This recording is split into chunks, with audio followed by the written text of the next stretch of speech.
Hi, this is Ruth Theresa with One Inspiring Woman, and today I'm doing a video for kids with abilities.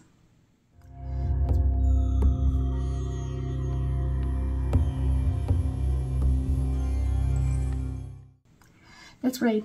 I will tell you one of the basics that I found that works with most children, maybe not everybody, but a lot of children, is kind of having a couple basic essential oils. Now I'm going to give you my 3 basics, but I'll tell you there could be some others. And it's really kind of listening to your kid, like what fragrances or what essential oils they really care for.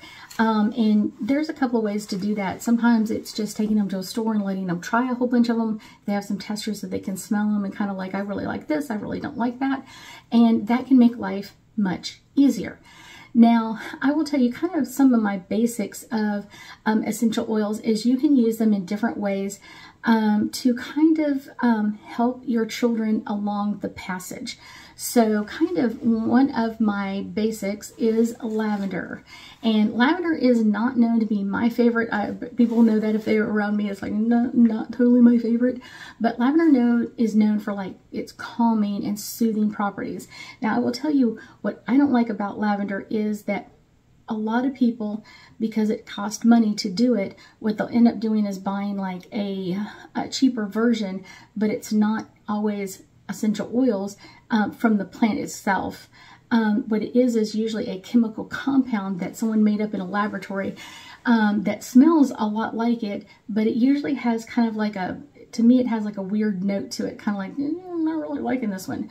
So that's kind of one of those interesting parts is to make sure that you're getting pure lavender. It's going to cost a little bit more to have the real lavender compared to other ones, but it will go a long way. So a couple of ways that you could use lavender with your kids.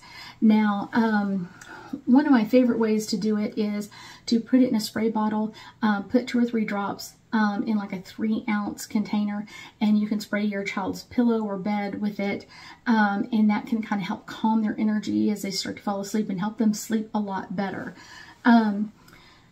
You could also dilute it, lavender oil, in another carrier oil like grapeseed oil or avocado oil or something like that, so you can kind of mix them together, and that can be like put on their skin if they've got like dry irritated skin or a sunburn or something like that, so you can kind of rub that on their skin. But I will tell you kind of one of the best ways to kind of use lavender oil is almost like a perfume for the kids.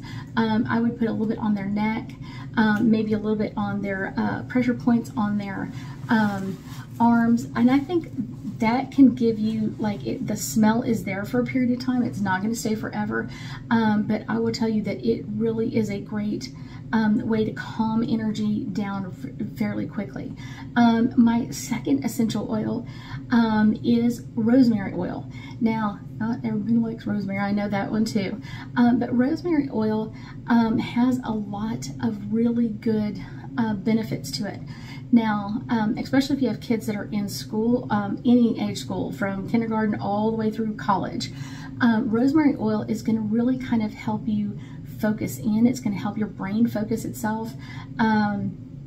One of the things too is it can really help you kind of like relax your energy a little bit, and like I said, then open up that thinking. So if you're going to be studying, rosemary oil is a great one to use during that time frame.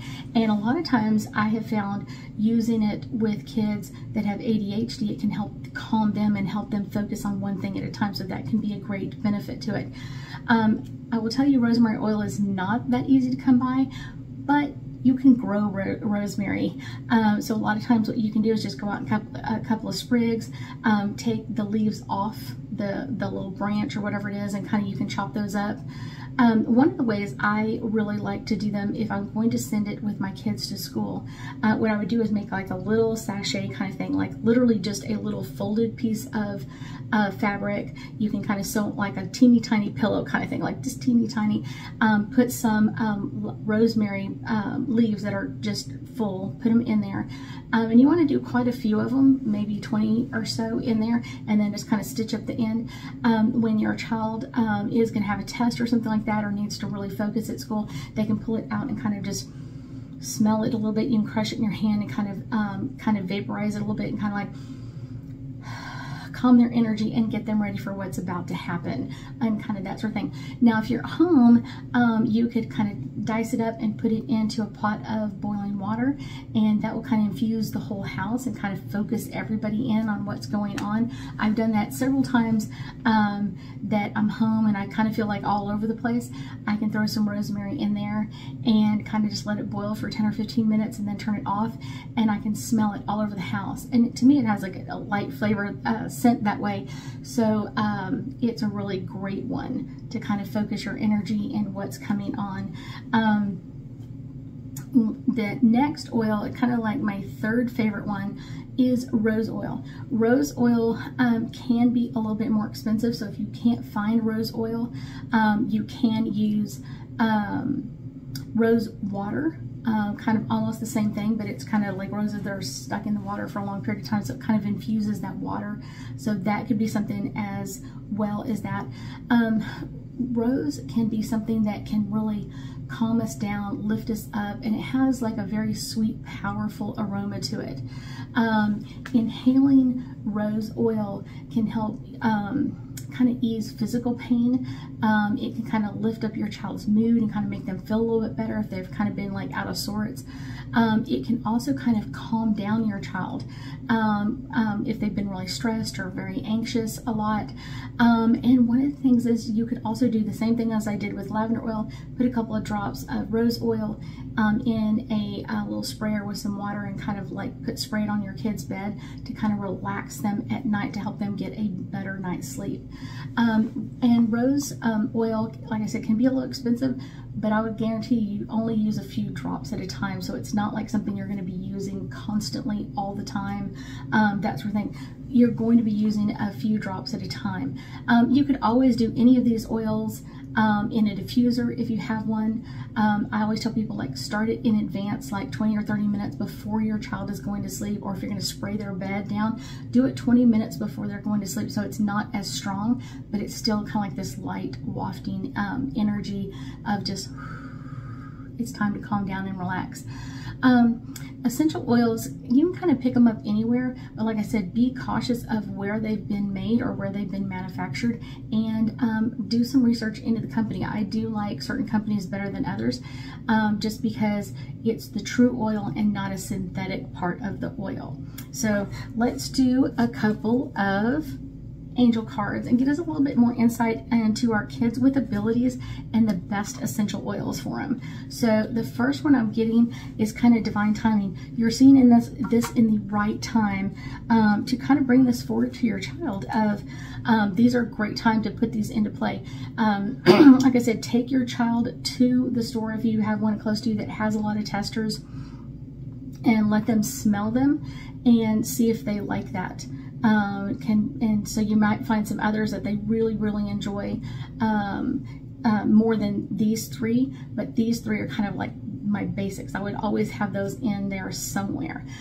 This is kind of truth and integrity, and this is kind of comes out of kind of like finding the best oils, kind of using the best oils. And if you can't find the oils, you could grow the plants. You and your child could grow the plants and chop them up and use that as like their own essential oil. You may not be able to make an oil out of it, but you could use it in, like I said, like a pot of boiling water can be really a cool one. Miracles. I think essential oils are kind of like a crazy miracle, because a lot of people discount them. They're like, oh, it's not a big deal. It's not a... It can have a profound effect on your kids when you have the right essential oils for each of the kids. My kids have different ones that they love, and so I have different ones that I love that other people don't care for. And that's kind of the cool part about it, is finding ones that really, really resonate with your kids, so you can really work with that with them. This one's Harmony. I think when you find the right one, it really is a very harmonious blend of kind of calming them down or relaxing them out, or kind of just pepping them up. Sometimes kids get down for whatever reason, and they can kind of be a way to kind of lift their spirits and make them feel better and kind of not so down, because life in general can be hard at times, especially if your child has psychic abilities. I thank you so much for joining me today, and I know that we'll be talking again soon.